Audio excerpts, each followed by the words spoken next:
Hi, and thank you for proctoring the PSAT National Merit Scholarship Qualifying Test for our 10th graders. I'm going to go over a few things so that you feel comfortable on Wednesday, October 10th, which is our test day.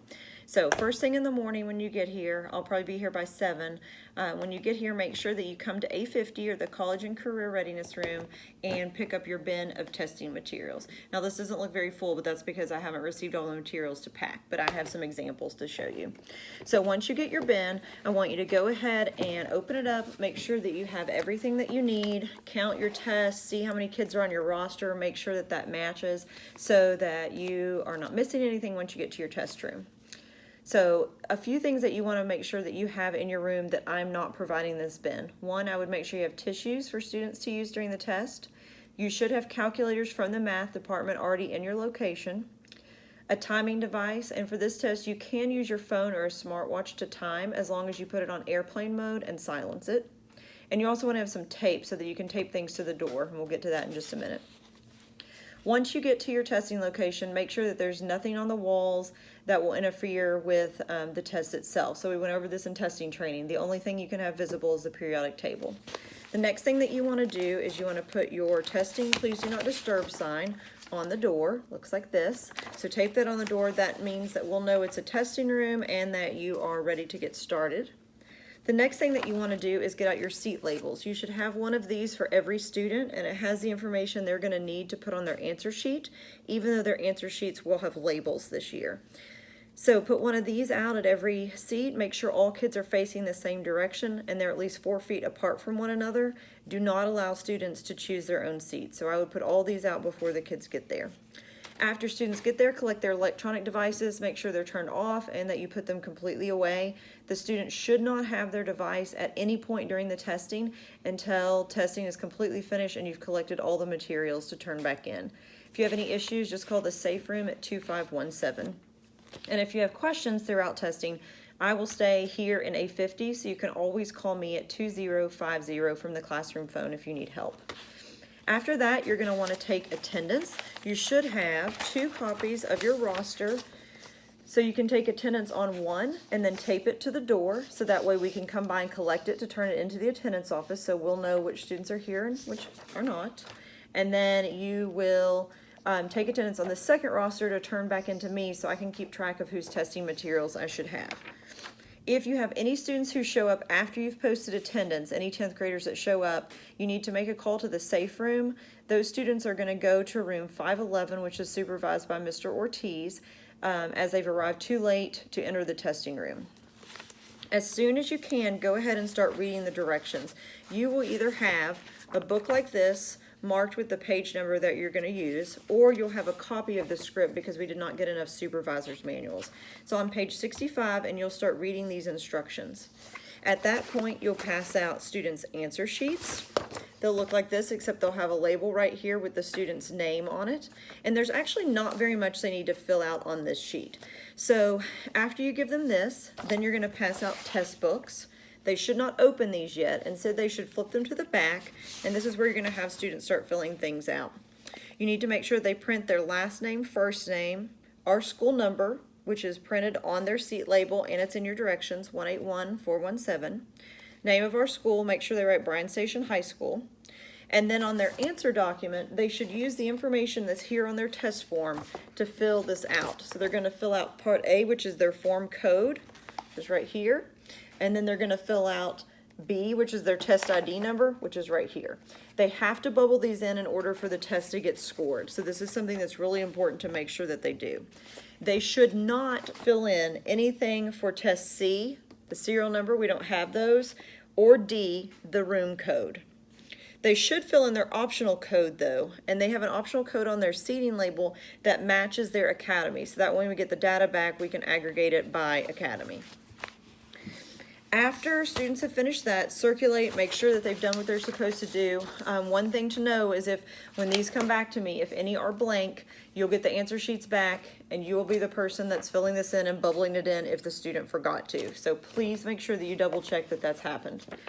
Next thing that they need to do is on the back of their answer sheet, students have a certification statement. They must sign, print their name, and put the date, which is October 10th, 2018. And again, that will be on their seat label. After that, I would explain to the students why they're taking this test, make sure they understand that we're going to use this data to place them in classes for next year. It's especially how we figure out if students really need intervention classes or if they should be promoted to advanced classes. It's also a great practice for them, and then they can take this same test again as 11th graders and qualify for scholarships that will completely pay for college. So this is a really good practice test. It's actually pretty expensive to take on their own, so it's good that they get to take it for free. After that, you're going to make sure that you start the reading test by 9 a.m. At this point, you need to just follow the instructions that you've been given. There's a script for you to read, and it has time warnings for the students, so make sure you give those for each section. While students are working on this, you are going to fill out a seating chart, which I don't think I picked one up to show you, so I'm going to run and grab that really fast. So you'll have a copy, sorry, didn't want to start over. So you have a copy of the seating chart, and it tells you how to fill it out. I filled in part of it for you, so you just put the student names here, or their initials, and it has directions. So while they're working on the test, you can go ahead and do that. You can also collect and throw away any seat labels for students who did not show up. I don't need those back. Any extra test books or answer sheets, if they're blank, you're not using them, go ahead and put them back in the bin. You can also go ahead and pass out your calculators, just making sure to put them under the student's desk since they won't need them until the last section of the test. Make sure that you're actively supervising. If at any point you need something or you need help, you should have a pink sign in your bin. If you put this on your door, just tape it to your door. We know that that means you either need a break and a hallway monitor will come to check on you, or you have a student that needs something, maybe an escort to the restroom. Just remember that if they take any breaks during a non-break time, that they're forfeiting their own testing time. And if you have an issue with a student or a kid gets sick or something like that, go ahead and call SAFE so that you can get somebody there relatively quickly. After the reading section, then they get a 5-minute stretch break. They can go to the restroom, but you should not wait on students to return. You should go ahead and keep testing. Make sure that you start the second test, the writing and language test, by 10:05. Give them the time warnings. That test should end, and then you should start the math no calculator section by 10:40. Again, give them time warnings during that. After the math test, they get another 5-minute stretch break. And then you'll start the last section, the math test with a calculator, by 11:10. Give students the warnings during that section. Once you've finished that section and the testing is completely done, remember to go back and have the students double check their answer sheets that they have completed blocks A and B and E and this certification statement. All of those things have to be done for the exam to get scored. You should collect and alphabetize all of their test books. We actually keep these, and the students get these back when we get their score reports back, so they can see exactly which questions they got right and which ones they got wrong. So make sure that you put these in alphabetical order. Next, you should take up and alphabetize their answer sheets going by the label here. Then you should collect all the pencils, put those back in the bin so that we can use them for our other assessments. I really need those pencils back. I know you would like to keep them, but I'm sorry, I need them. The roster that you have left that you've marked, put that back in the seating, or in the bin, along with your completed seating chart. That needs to go back in as well. If you have anything unused, you should have already put that in there, but make sure that it's in there. You can throw away the seat labels, these copies of the directions, the signs, if they've got tape on them, that kind of thing. I don't need any of that back. Make sure you store the school calculators, and I believe somebody will come around to get those. You don't need to take them anywhere. And then the next thing you're going to do is look at the lunch schedule, and you're going to make sure that you follow this lunch schedule. That's why it's really important that we start the test on time. So if you look, 10th graders who are taking the PSAT National Merit Scholarship Qualifying Test, that's you guys, they're going to second lunch from 12:55 to 1:20 p.m. And the last thing that's really important is to remind students that after lunch, they are staying with you in your same location. So you're with those students in the same place all day long. They should not go anywhere else, even if you want to combine classes or anything like that.